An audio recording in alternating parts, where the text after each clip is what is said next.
Eu convido agora o professor doutor Odigley Quixaba Vieira, professor do SESB, o EMA. O professor Odigley, ele é doutor em Biodiversidade e Biotecnologia pela Rede Bionorte. Ele possui mestrado em Sustentabilidade de Ecossistemas pela Universidade Federal do Maranhão. Ele é professor concursado da Rede de Educação do Governo do Estado do Maranhão e também do curso de Ciências Biológicas da UEMA Campus Bacabal. Possui experiência em ecologia e conservação de mamíferos na Amazônia e no Cerrado. E hoje ele irá palestrar sobre o tema morcegos, vítimas ou vilões da pandemia de Covid-19. Então, seja bem-vindo, professor Odigley. Nós temos aí 1 hora disponível à sua apresentação. Fique à vontade. Muito obrigado, professora Ana Carolina. Está me ouvindo? Está me ouvindo bem? Sim, estamos ouvindo, vendo. Ótimo. Inicialmente, agradecer pelo convite feito pela professora Rosilma para participar desse evento aqui que alia, né, a questão da solidariedade com divulgação da pesquisa, né?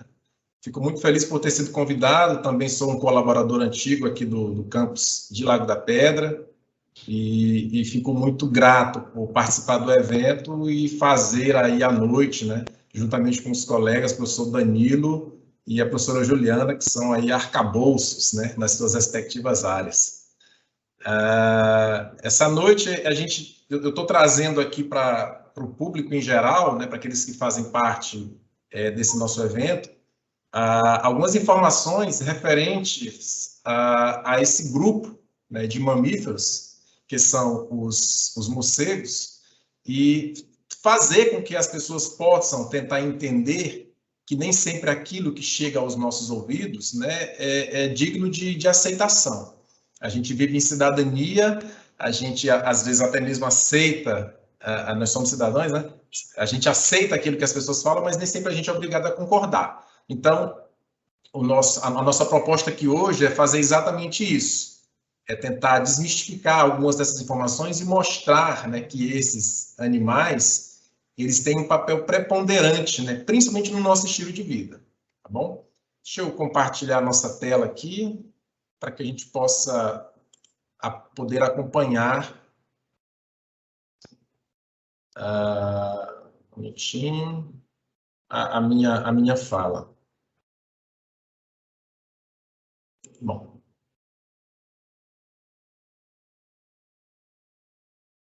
Como dizem aí o pessoal das comunicações do fim de tarde, está na tela, gente? Tá sim, professor. Tudo certo. Certo, beleza. Então vamos lá, vamos começar aqui. Vou tentar controlar meu tempo, mas eu creio que a nossa fala não vai ser tão longa, não. Tá aí o tema da nossa palestra, né? Morcegos, vítimas ou vilões da pandemia de Covid-19, né? É um questionamento que a gente está levantando para a gente responder ao final da nossa fala. Traga aí uma ilustração de um megaquiróptero, né? Que é um animal que não existe na nossa região neotropical, mas apenas para ilustrar aí o dito cujo morcego, como se tivesse encapsulado, né, dentro de um vírus, né? Ou seja, aquele que é chamado como um dos grandes vilões aí da nossa pandemia, que tem mudado drasticamente o nosso estilo de vida. Bom, antes da gente tentar resolver esse problema respondendo se esses animais são vítimas ou vilões, preciso que a gente faça aqui um panorama geral, uma contextualização de quem são esses animais, né?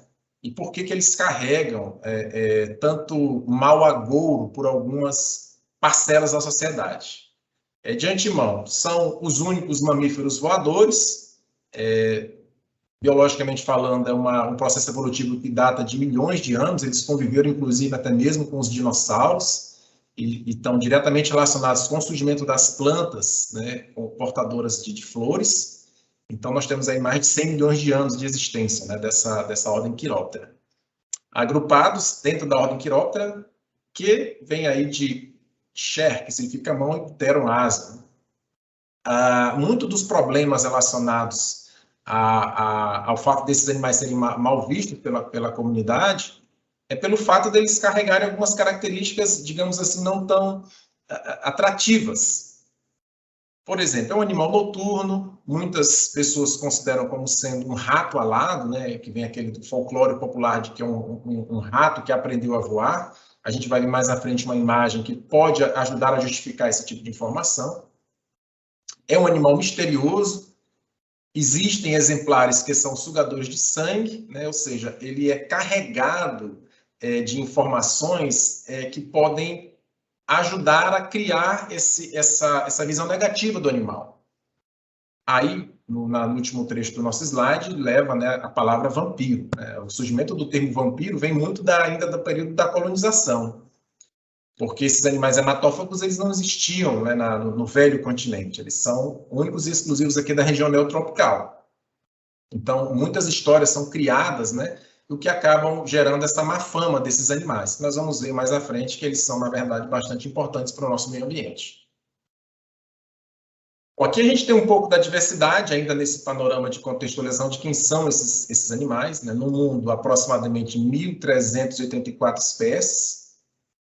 No Brasil, a gente tem até o momento 183, 181 espécies. Isso é uma questão mais relacionada aos processos de validação.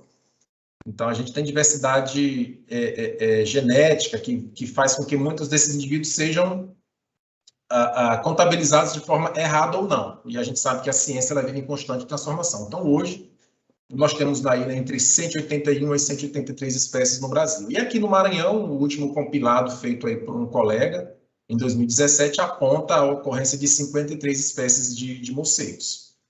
A gente tem um trabalho em andamento, nós temos algumas coletas que foram realizadas ao longo do estado, que pode trazer um número, digamos assim, oficial, uma listagem de morcegos, né, das espécies de morcegos para o estado do Maranhão, muito em breve. Para que a gente possa tentar entender também um pouco dessa diversidade, eu trouxe aqui 3 exemplares, né, que nos ajudam a mostrar que a pesquisa ela deve ser constante para que você possa trazer respostas das mais variadas formas. Por exemplo, no que diz respeito à riqueza de espécies, eu trago aí 3 exemplares que, em muitos desses trabalhos, eles não foram contabilizados e que foram inventariados pelo nosso grupo de pesquisa. Esse animal mais acima, né, é o maior morcego da região neotropical, o Vampiro spectrum, que chega a atingir 70 a 1 metro, 70 centímetros a 1 metro de envergadura, então é um animal muito grande. Abaixo, esse mais alaranjado, é o Lasierus proceville, que foi catalogado recentemente numa obra pelo laboratório lá de Caxias, e aqui a gente tem coleta aqui na região de Lago da Pedra, uma coleta ocasional. Eu coletei ele após um abalroamento, né? Na verdade, eu acabei atropelando ele num curso de água, na estrada, no deslocamento entre Bacabal e Lago da Pedra. E mais à direita, embaixo, aí, esse animalzinho no tom mais acinzentado, lembrando que eles estão aí fora de proporção, tá? O maior é o de cima, o menor é o da esquerda, o alaranjado, e o da direita, que é o Carolia perspicillata. Aí você abre a interrogação, é um dos animais mais comuns, né? Eu creio que seja o mais comum dos morcegos na nossa região. Por que eu coloco a interrogação para a espécie Carolia perspicillata? Porque a gente fez durante o nosso trabalho, agora recente, as nossas coletas mostram que, a partir de algumas informações, esse indivíduo pode ser dividido aí em 2 espécies. São espécies simpátricas, né, Carolia perspicillata e Carolia brevicauda, ou seja, elas estão na mesma região e que, pelos caracteres morfológicos, né, visíveis a olho nu, externamente, você não consegue diferenciar um do outro. Então, essa ilustração aí mostra o crânio do animal em cima, né, que foi processado por nós, pesquisadores aqui do projeto Morcegos dos Cocais, e à esquerda a identificação que mostra que esse indivíduo, não especificamente esse da foto, né, mas do compilado de informações que a gente tem, dos que foram coletados, podem ser divididos a partir da presença ou não do segundo incisivo. Então, acho que na primeira foto aqui dá para perceber, não sei se está tão claro para vocês que estão em casa, nos acompanhando, esse circundado em verde claro aqui mostra um par de dentes adicional que não é observado no indivíduo ou no crânio, né, que está logo abaixo. Ou seja, de cima nós temos 2 círculos em verde e embaixo uma interrogação em amarelo mostrando que o incisivo não está presente. Ou seja, esse número de 55 espécies para o Maranhão, 183 espécies para o nosso estado, à medida que você vai trabalhando e vai realizando as pesquisas de campo, ele pode ser o quê? Aumentado, ou seja, a nossa diversidade ou a nossa biodiversidade de morcegos, ela pode estar fatalmente subamostrada. Isso basicamente falando de caracteres morfológicos, eu não estou nem entrando no quesito genética, né? Onde as possibilidades são bem maiores, né? de separação dos espécies.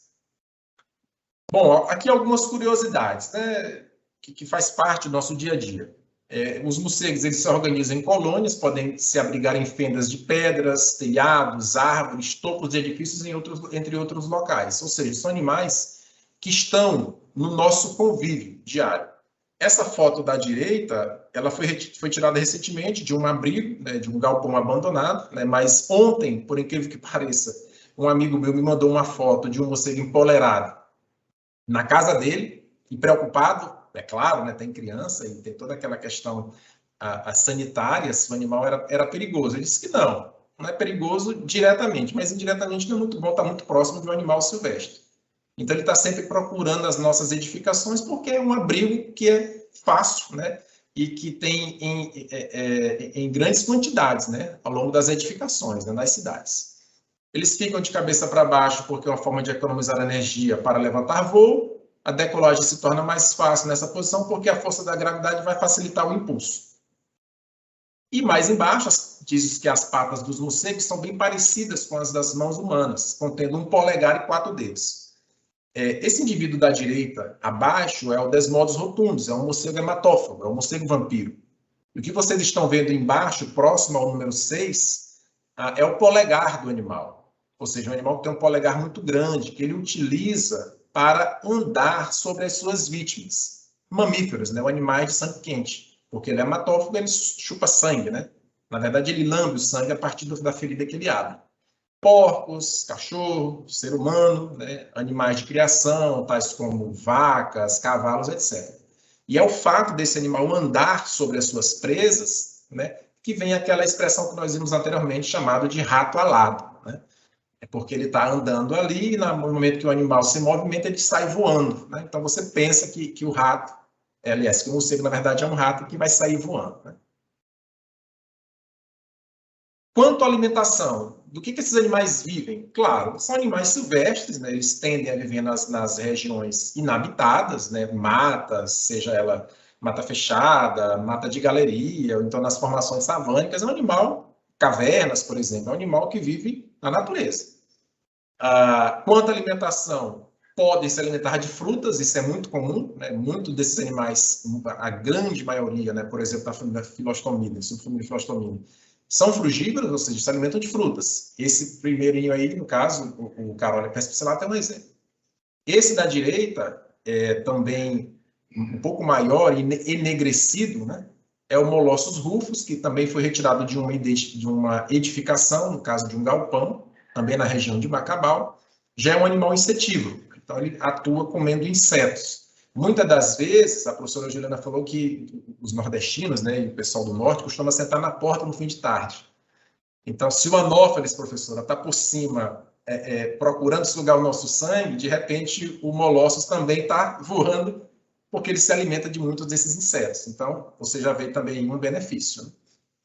E esse animal mais abaixo, né, com essa bochecha mais alongada, é o Noctilio albiventris, que é um animal piscívoro. Dá para perceber que suas longas garras embaixo são utilizadas para passar na lâmina de água, né? Então, à medida que aquele peixe está, né, ali bobeando, né, na lâmina de água de um açude, ele passa margeando a lâmina, que com a sua garra e acaba pegando o peixe. Mas também se alimenta dos insetos que estão por ali povoando a lâmina de água. Para vocês terem uma ideia relacionada às técnicas de coletas dessas informações, a gente estabeleceu essas redes de captura dispostas em 2 posições. Uma posição, que seria margeando um lago, pegou essa espécie, e quando a gente virou a rede para outra posição, margeando um fragmento de vegetação, ela já não foi mais coletada. Já pegamos animais frugívoros e insetívoros. Ou seja, a nossa biodiversidade, ela também é muito oriunda dos métodos, né, que são aplicados para a coleta dessas informações.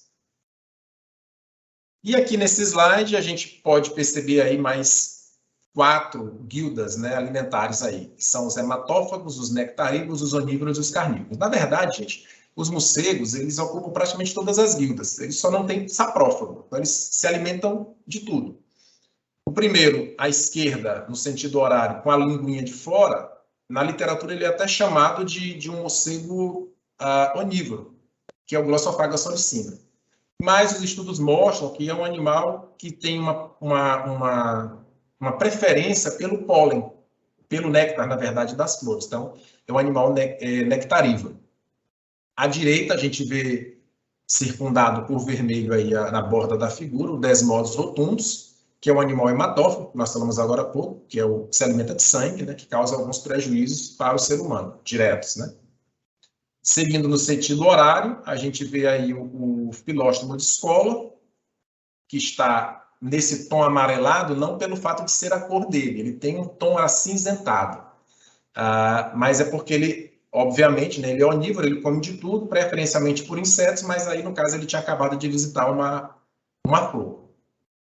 E, completando aí o giro, mais uma vez, o vampiro spectrum, que é um animal carnívoro, viu? Se alimenta de insetos, né? Não seria especificamente carnívoro, mas também se alimenta de pequenos ratos, ou até mesmo sapo, rãs, pererecas, né? Etc. O canibalismo também é observado em algumas espécies, apesar de não ser um comportamento preponderante. Muitas das vezes é oferta de alimento em situações, digamos assim, estressantes. Então, só pelo fato de nós vermos aí uma enorme diversidade de comportamentos alimentares, a gente pode já inferir que esses animais eles vão acabar atuando de forma muito direta nos ecossistemas, né? Vamos ver mais à frente. Bom, entramos aqui na questão da importância ecológica desses animais. Então, vamos esquecer o vampirismo, vamos esquecer os animais da noite, vamos esquecer que eles não são assim tão bonitos ou desprovidos de beleza, vamos esquecer que eles podem trazer mau agouro, vamos esquecer que eles são ratos alados. Qual é a importância que esses animais apresentam quando estão presentes na natureza? Então, a importância ecológica, como diz o slide, é notadamente devida aos serviços ambientais que esses animais vão prover para o ser humano. Detalhe, gratuito, né? Então, vocês estão vendo aí uma revoada de tadarida brasiliensis, que é esse morceguinho que está do lado, que está predando, comendo uma mariposa. Pra vocês terem uma ideia, 1 milhão desses morcegos, revoando no crepúsculo, né, no entardecer, pode se alimentar de 1,5 toneladas de mariposas por noite. Vocês imaginem o tamanho do benefício para as plantações, né, nessas regiões que são, por exemplo, que sofrem, né, com o ataque dessas pragas, desses insetos, né? Então, 1,5 milhão de toneladas que são predadas por esses animais, sem se gastar, por exemplo, 1 quilo sequer de agrotóxico.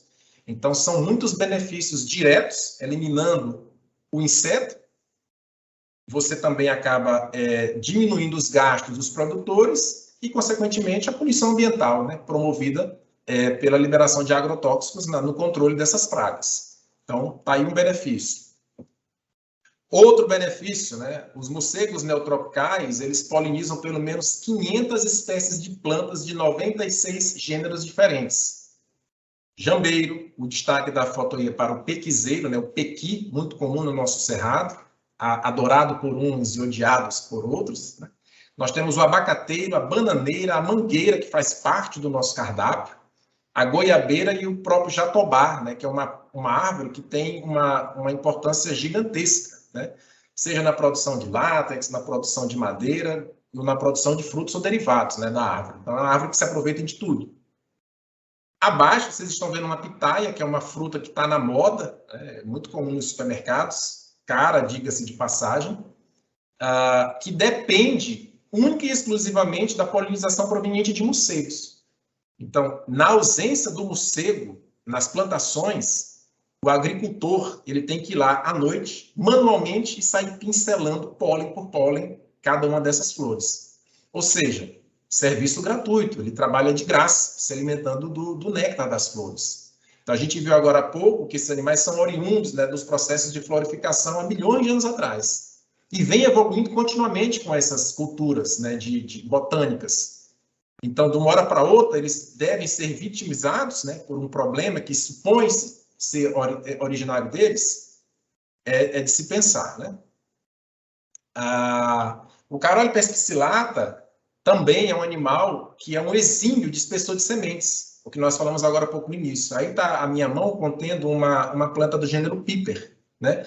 Piper, Cecropia, ficus, que são plantas comuns em área de sucessão ecológica, ou seja, áreas naturalmente perturbadas ou degradadas. Ou seja, os processos de reflorestamento promovidos, né, de forma natural têm uma grande parcela de contribuição desses animais, que se alimentam da semente e, à medida que eles estão voando, eles vão defecando e liberando ou dispersando as sementes ao longo dos ambientes. Então, o estilo de vida desse animal, ele é um estilo de vida que é altamente benéfico, né, para a natureza, recuperando áreas degradadas, dispersando sementes, polinizando flores, ou seja, aqui não tem números, né? A gente tem trabalhos que mostram o impacto financeiro desses animais, né, quando eles estão presentes em determinados ambientes. Está aqui mais um exemplo bem interessante, né? A agave tequilana, que é o que produz a tequila, que é uma bebida que é amplamente consumida e é responsável por boa parte da economia do México.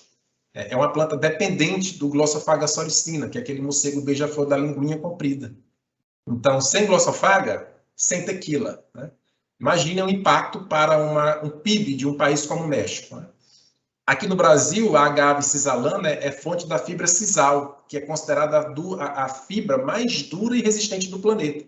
Também depende, né, a sua dispersão, a sua polinização, a sua multiplicação, a sua reprodução a esse morcego. Então, imaginem a indústria automobilística, por exemplo, que utiliza essa fibra em alguns dos componentes do carro. Sem a presença da fibra, você vai ter um impacto, né? Você vai ter que desenvolver uma nova tecnologia. Então, a gente está falando de dinheiro, de recurso, de capital, né? E na presença do morcego, a cadeia, né, ela continua trabalhando de forma uniforme. Aqui a gente entra num aspecto, digamos assim, mais puxando um pouco mais o fogo para a nossa sardinha, que seria a importância médica fruto da bioprospecção. Ou seja, o que esses animais eles podem ofertar para o ser humano de forma direta quanto ao seu estilo de vida.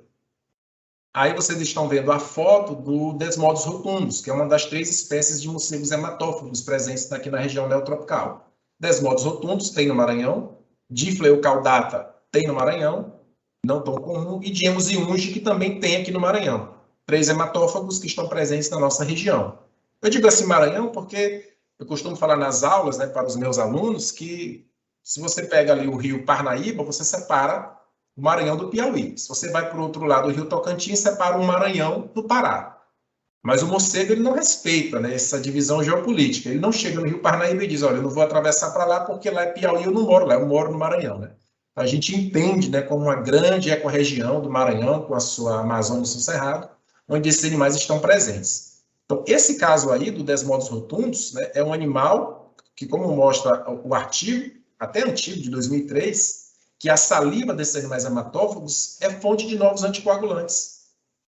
Esse morcego, chamado morcego vampiro, ele quando dá uma mordida na pessoa, né, no animal, por exemplo, no mamífero, ele tem na sua saliva substâncias anestésicas e anticoagulantes. Ou seja, o ferimento não dói e não para de sangrar. E ele fica lambendo continuamente, né?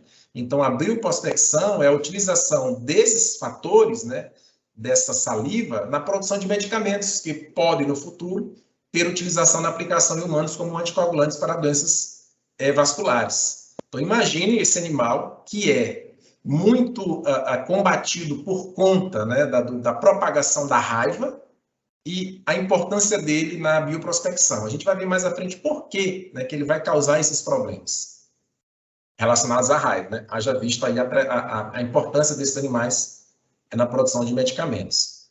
Então, a gente tem mais do que, né, naquela diversidade que nós falamos anteriormente. São animais que apresentam alta resistência a infecções virais, são animais que apresentam mecanismos de expressão genética e autorreparação no DNA, que contribuem para a longevidade. A gente tem morcegos que vivem 5, 10, 15, 17, 30 anos. Então, são animais longevos, não é comum. Um rato costuma viver 1 a 2 anos. Então, o padrão de tamanho e o estresse provocado pelo o ambiente onde ele vive não é condizente com a sua longevidade. Então, imagine a reserva de informações para combater o envelhecimento presente nessa diversidade de morcegos, né? São animais que apresentam baixa suscetibilidade ao câncer. Aí a gente faz uma pergunta: são, de fato, portanto, somente reservatórios de doenças? É claro que não, né? São reservatórios, aí no caso, como diz o próprio texto, de informações relacionadas no campo da bioprospecção. Bom, aí nós temos o nosso cenário. Nós falamos anteriormente que são animais silvestres, ou seja, vivem na natureza, nos mais diversos ambientes, né? Então, como todo e qualquer animal silvestre, seu ambiente natural são os ecossistemas naturais.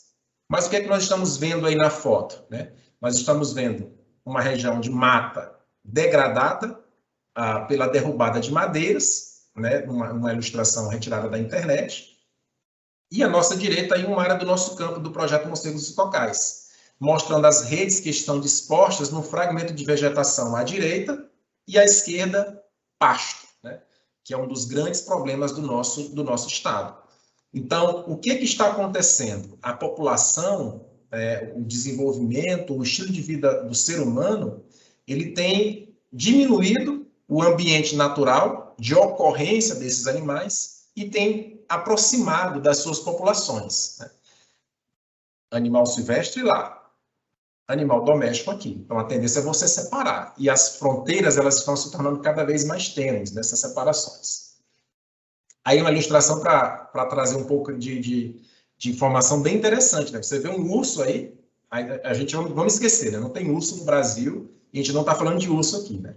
Então, ele está lá na região dele, e aí aparece uma plaquinha, em breve, um shopping, e a área foi derrubada, a construção de uma casa e uma pessoa, né, na passagem do tempo, dizendo: meu Deus, um urso, de onde é que ele veio?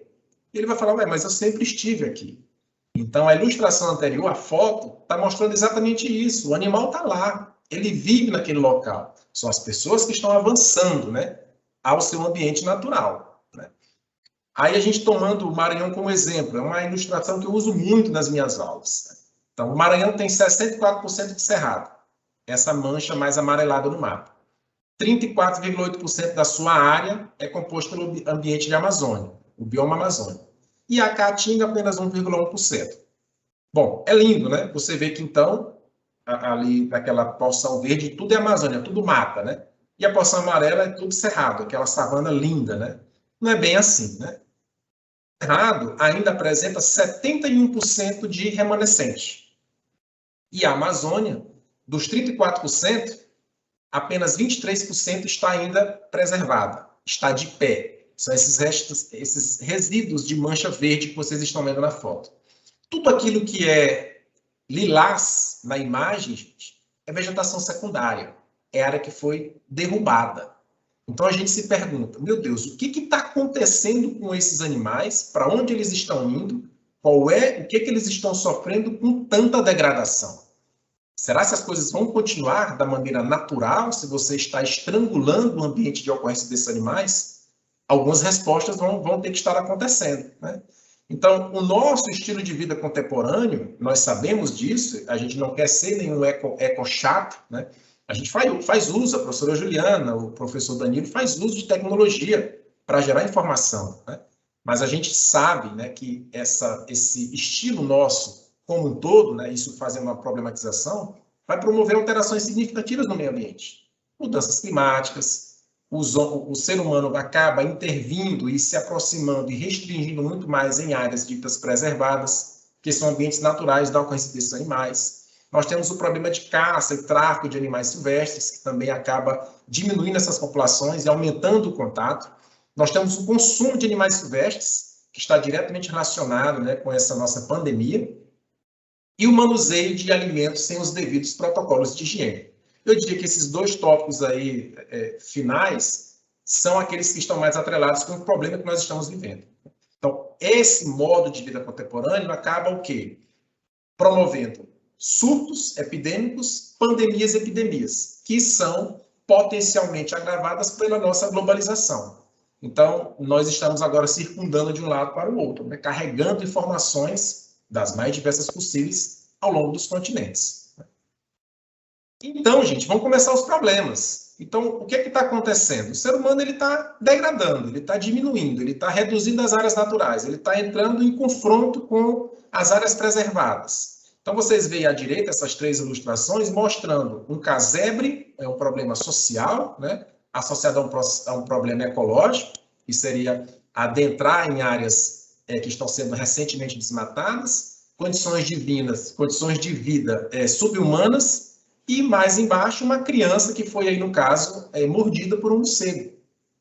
Então, o Pará sofreu um surto, se eu não me engano, no início dos anos 2000, de raiva, por conta dessas condições econômicas, sociais e ecológicas típicas daquela população. Então, é um problema relacionado aos animais. Vejam bem, gente, o morcego, ele não tem por exemplo, nesse caso específico, ele não tem digamos assim, uma afinidade com o ser humano, né, para se alimentar de sangue, para esse caso particular. Mas a oferta é muito grande, é proximidade, a dificuldade é zero, essa casa não tem nem parede, né? Então, eu tenho um abrigo para ele se refugiar durante a noite e abaixo dele tem um animal exalando calor, né, que é um mamífero, no caso o ser humano, completamente desprotegido. E as 3 imagens aí à direita, as 2, na verdade, mostram, né, as questões sanitárias, né, as questões culturais envolvidos em algumas populações, né, que aumentam mais ainda o processo de aproximação.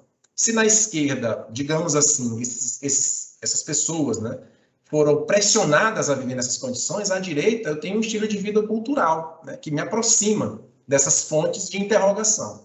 E mais abaixo, um rebanho bovino, né, ao lado de uma área de mata, também que é um problema relacionado com as criações domésticas. Então, o que acontece, né? Esses problemas, eles muitas das vezes pelo fato dessas barreiras que antes elas eram maiores, elas estão sendo rompidas por essa aproximação. O spillover, que também creio que faça parte do projeto, creio não, certamente faz parte das teorias que são propostas pela professora Juliana, é um fenômeno frequente na natureza, mas a migração de animais e humanos é mais rara. Explica um dos pesquisadores. Então, vocês estão vendo aí, portanto, um morcego, um vírus, né, apontando para o ser humano que está propagando para 4, aí, pintadinho de azul. E abaixo o quê? Uma interrogação. Ou seja, seriam os morcegos responsáveis por essa contaminação direta à população humana, nos casos de Covid? Né? Aí vem mais uma pergunta aí relacionada ao spillover. Né? Isso é uma novidade? Não é. De repente, o termo pode ser novo para algumas pessoas, né? Febre amarela, ebola e HIV são exemplos dessa transposição, né, de um vírus, né, de uma população silvestre para a população humana. Estes 3 exemplos aí já causaram muitas mortes ao longo, né, da nossa vida, né, do desenvolvimento da sociedade. Olhando meu tempo aqui. Né? Então, a gente vê aí um gráfico mostrando, né, relacionando o coronavírus, né, com a espécie humana e, no meio do caminho, aí, os morcegos. Então, se vocês olharem nessa ilustração, a primeira coluna de vírus mostra um pouco da diversidade genética do coronavírus. Né? A segunda coluna, que é a coluna dos animais, vocês podem perceber que são 1, 2, 3, 4, 5 morcegos e 2 ratos, como hospedeiros intermediários, na verdade, hospedeiros naturais, né, do coronavírus. Ou seja, a Covid-19 é um problema humano que foi promovido, né, que foi desencadeado aí com a nossa questão da pandemia. Mas esse tipo de vírus ele já existe naturalmente nas comunidades silvestres, não é nenhuma novidade. Entretanto, o problema está exatamente nesse pulo desse Covid-19 para a espécie humana. Então, na ilustração, primeira coluna, nós temos a coluna dos vírus, com a sua diversidade genética. A segunda coluna, nós temos os hospedeiros naturais, muitos deles são morcegos. Na terceira coluna, nós temos quem? Os hospedeiros intermediários. Então, o que a gente percebe aqui? Ó? Que alguns dos coronavírus humanos emergentes, né, e não emergentes, eles sempre têm o morcego, e na maioria dos casos, como um hospedeiro natural. Mas não é ele o responsável pela contaminação humana, porque o Covid já existe nessas populações. O que vocês estão vendo aí ao longo dessas ilustrações? Que todos os tipos de COVID, né, eles sempre passam por um hospedeiro intermediário. E aqui embaixo, que é a última linha, tem exatamente o quê? Uma interrogação. Ou seja, o COVID, ele tem uma grande semelhança genética, né? O nosso COVID com aqueles que está presente nos morcegos. Mas não se sabe até hoje quem é o hospedeiro intermediário responsável por essa contaminação, né? Nos casos, por exemplo, da SARS, você tem o pangolim, e outro tipo de contaminação que aconteceu no Oriente Médio, você tem o camelo, alguns porcos também como hospedeiro intermediário. O que vocês estão vendo de comum aí? Basicamente, os hospedeiros naturais, eles estão cada vez mais próximos dos hospedeiros intermediários, promovidos por quê? Desmatamento, que nós vimos anteriormente, né? As questões sanitárias, principalmente pela globalização.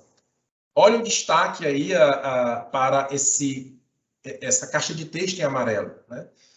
Os pesquisadores em 2020 dizem o seguinte, que o SARS-CoV-2, que é o da nossa pandemia do Covid-19, tornou-se um especialista humano.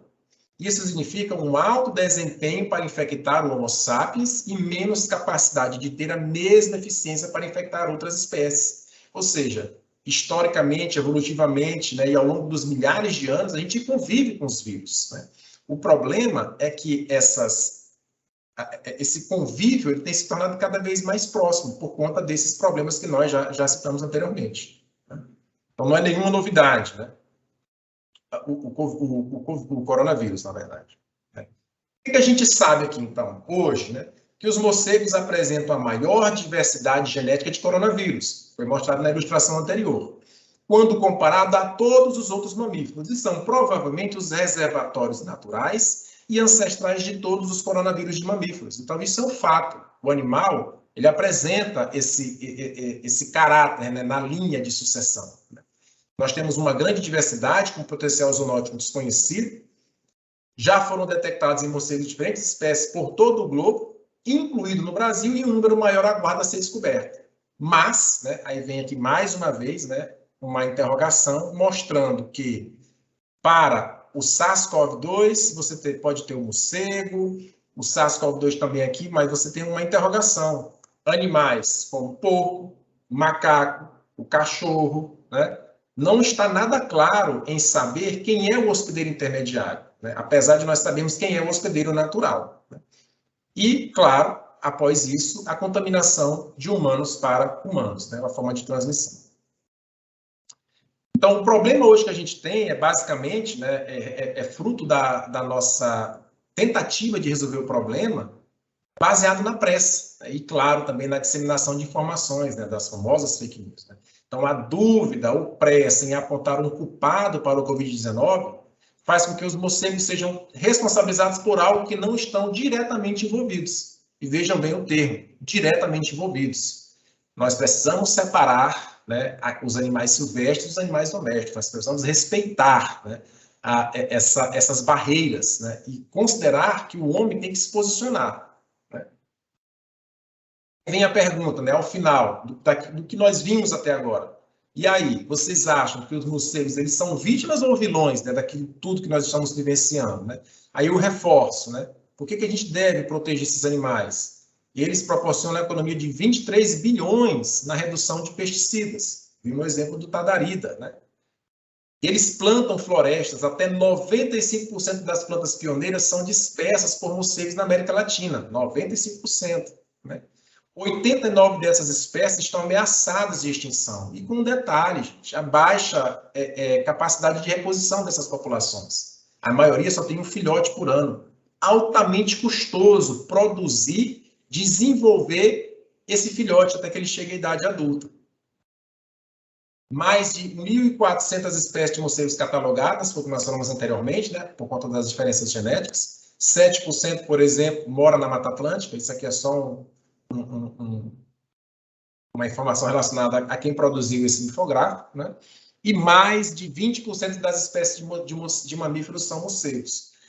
Mais uma vez eu trago essa ilustração, ela também é muito comum nas minhas aulas para mostrar a complexa engrenagem da natureza. Então, esses animais, eles desempenham papéis ecológicos que são importantíssimos. Nós vimos polinização, dispersão, controle de praga, bioprospecção, milhões de anos se adaptando a um estilo de vida, né? Que começa com alguns ratos, né? Aí sim, né? Alguns mamíferos anteriores, que começam a planar de árvore para árvore até chegar ao padrão que nós temos hoje no animal alado. Então, você não pode aumentar, por exemplo, os casos de perseguição, vandalismo, destruição de algumas dessas espécies, né? Uma espécie de busca desenfreada para matar os culpados, né? pela pandemia, sendo que esses animais eles têm uma história evolutiva muito interessante, e principalmente atreladas com o nosso próprio estilo de vida. Então, nós dependemos de floresta, nós dependemos de biodiversidade, nós dependemos de rios, nós dependemos de mata de galeria, a gente precisa de oxigênio, a gente precisa de clima. E essas florestas, elas são responsáveis, aliás, elas são diretamente ligadas, seja pela polinização, seja pela dispersão das sementes, por esses animais. Então, mais do que vilões, né, para a pandemia, até porque não se sabe, né, se de fato eles são responsáveis por essa transmissão direta, eles são, na verdade, vítimas do nosso processo ou nosso estilo de vida desenfreado, né? Então, o fato é que o nosso modelo de desenvolvimento que a gente insiste, né, é que causa esses desequilíbrios ambientais. E nós estamos testemunhando essa origem da pandemia e de outros casos que, porventura, não virão a acontecer se esse estilo de vida, né, baseado na exploração, no esgotamento dos recursos, sem respeitar essas barreiras, sejam perpetuados, sejam repetidos, né? A gente agradece essas ilustrações que vocês viram, boa parte das espécies é fruto desse projeto que a gente desenvolve dos morcegos dos cocais, que é desenvolvido por alunos da Universidade Estadual do Maranhão, do campus de Bacabal, por Ciências Biológicas. São esses da foto à esquerda, e o nosso corpo docente lá da biologia, seja pelo professor Ricardo, professor Sidney e o professor Gerson, que tem nos dado uma força muito grande nos processos de processamento dos animais que foram coletados ao longo das nossas expedições.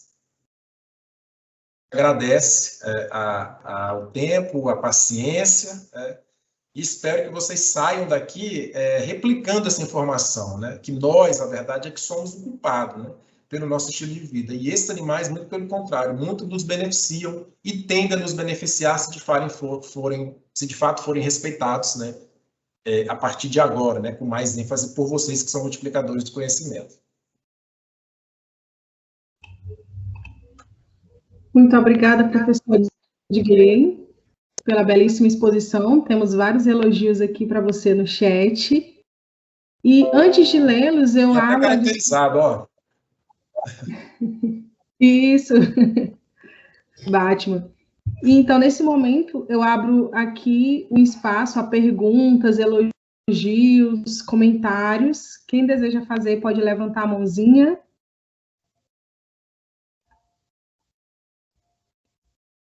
Enquanto isso, eu leio aqui alguns comentários deixados ao senhor. A professora Rosilma fica muito feliz por encerrar o dia de hoje de forma brilhante, da forma como começamos, terminaremos, né, de forma brilhante, com a sua palestra que foi super contextualizada, devido ao momento em que a gente está vivendo, nesse momento de pandemia. A professora Juliana fala que o senhor levantou uma discussão muito importante relacionada à saúde única, que, por sua vez, engloba a união indissociável entre saúde humana, animal e ambiente, né? Então, sua palestra ela veio recheada e para nós de informações riquíssimas, como o senhor mesmo mencionou. Nós, enquanto ouvintes, enquanto acadêmicos, pesquisadores, a nossa missão é aí divulgar essa mensagem. Nós presenciamos várias fake news relacionadas ao morcego, muitas. Então, a nossa missão, enquanto acadêmicos, pesquisadores, é replicar, é repassar as informações obtidas aí nessa palestra maravilhosa. Eu que agradeço mais uma vez, obrigado pelo convite. A professora Rosilma deseja falar.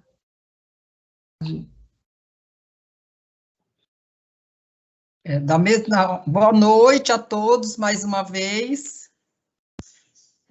com o mesmo comportamento que tive com relação a todas as palestras anteriores, professor, eu quero encerrar esse momento aqui da minha fala, né, que outras pessoas ainda podem me questionar, agradecendo por você ter aceito o nosso convite e ter vindo aqui fazer essa brilhante exposição, esclarecendo todas as dúvidas que tínhamos, né, com relação a essa questão contextual mesmo, né, sobre os morcegos, se são bandidos ou vilões. Quero elogiá-lo pela camisa representativa da sua fonte inspiradora. E eu ia lhe fazer uma pergunta sobre as suas publicações. Eu sei que o senhor foi premiado numa publicação, em um trabalho sobre as suas pesquisas com morcego. No final, o senhor colocou aí, também de forma bem reduzida, né? Mas, assim, o senhor teria alguma coisa a nos deixar sobre essa pesquisa que lhe favoreceu essa premiação?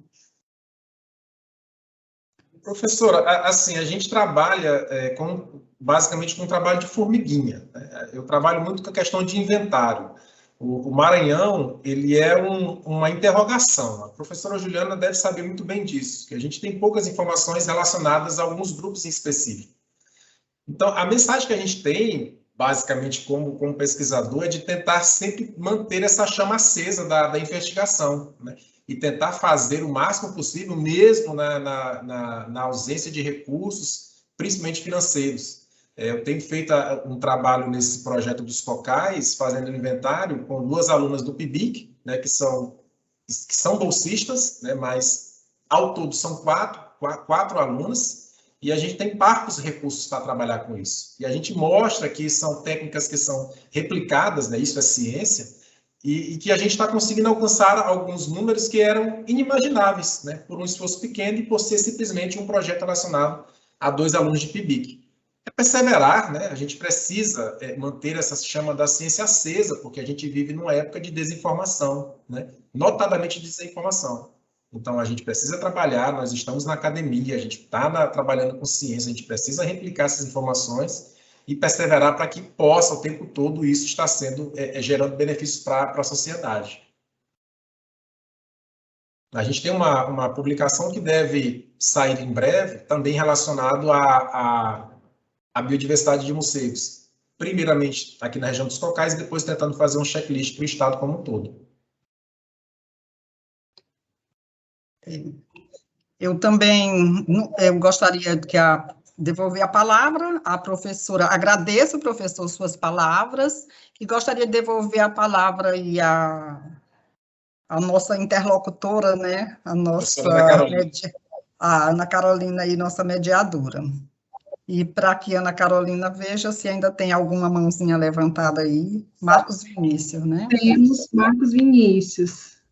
Levantou a mãozinha, Marcos. Boa noite, estão me ouvindo?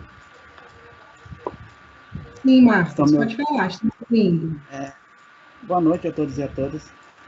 São os comentários, né, parabenizar pela palestra e pegando o gancho com a palestra anterior, né, sobre epidemiologia e essa agora sobre morcegos, né, a importância desse tipo de conhecimento na situação que a gente vive atualmente, né, sobre a pandemia da Covid-19, né, que é de conhecimento de todo mundo. Porque na internet, principalmente, né, é muito comum as fake news, né, como foi mencionado já por outras pessoas, né, é muito fácil você entrar em comentários e ver gente emitindo opinião sobre assuntos que claramente não dominam. Então, é sempre satisfatório, né, ter a oportunidade, né, de ouvir pessoas, né, que realmente dominam o assunto, né, esclarecer muitas dúvidas aí que eu sempre tenho em relação a essa pandemia. Eu tenho muitas dúvidas ainda em relação a essa pandemia, né? Mas sempre ter a oportunidade de estar ouvindo a voz de pessoas que realmente dominam, têm conhecimento sobre um assunto, é sempre satisfatório. Parabéns. Obrigada, Marcos. A Francinária também deseja falar. Francinaira? Então, boa noite a todos. Primeiramente, eu quero elogiar a professora Juliana pela sua excelente apresentação, como sempre ela arrasa. Também sou aluna dela, ela é minha orientadora do meu TCC. Parabéns, professora, você é uma excelente profissional. E também sou aluna do professor Odilei, e quero dizer que é muito satisfatório participar de um projeto com ele, com os morcegos, porque ao decorrer da apresentação dele, a gente vai lembrando de cada coleta, de cada processamento, e dizer que é muito gratificante ver as informações sendo expostas. E é isso, e dizer que também ele sempre arrasa nas apresentações, e é isso que eu quero falar, que vale a pena participar de grupos de pesquisa como esse. E é isso. Boa noite a todos. A Francinaira é aluna nossa PIBIC, professora. Ela faz parte do projeto dos COCAIs e estava presente em boa parte dessas coletas que a gente realizou agora, recentemente, no início do ano para cá. Está na foto lá, inclusive, no finalzinho da apresentação. Obrigado. Eu gosto de estar vendo aqui a participação dos alunos. Eu queria pedir para a professora Juliana, o professor Danilo, aparecerem aí na tela, juntamente com o professor Odilei, para eu fazer a foto. Ai, que chique. Bate o retrato aí, Lúcio. Não sei se está do melhor lado. Peraí, eu também tenho que dar uma arrumada aqui. Mas eu gostaria, perfume eu botei nessa eu foto gostaria aí. que outras pessoas também fizessem essa foto, porque a minha câmera ela não está muito legal. Então, gente, vamos fazer essa foto aqui. Cadê o professor Danilo? Eu acho que está em sala de aula. Hoje nossos estudantes estavam em sintonias, todos combinaram de caminhar. Todos de roupa preta. Acabei mudando a minha. Cadê você, Caroline? Caroline. Cadê você, Caroline? Quero ver todos. Ah, meu Deus, por que a minha tela... Gente, façam essa foto aí, porque a minha tela aqui, ela não está legal, não, mas nós não podemos perder essa oportunidade. Verdade, professor. Vocês estão me ouvindo? Também vou tirar só esperando a professora Juliana e o professor Danilo. Por favor. Pode Eu pedir estou para aqui, os alunos na aí. minha tela só tá, na minha tela só está aparecendo o professor Odilei. Ué, eu tô com a câmera ligada, gente. Peraí, deixa eu ligar de novo. E agora? Eu estou Apareceu? ligando todos vocês. Nós quatro, nós quatro agora. Quem está fazendo a foto? Quem está fazendo? Eu tô fazendo aqui, mas meu computador deu uma travada. Gente,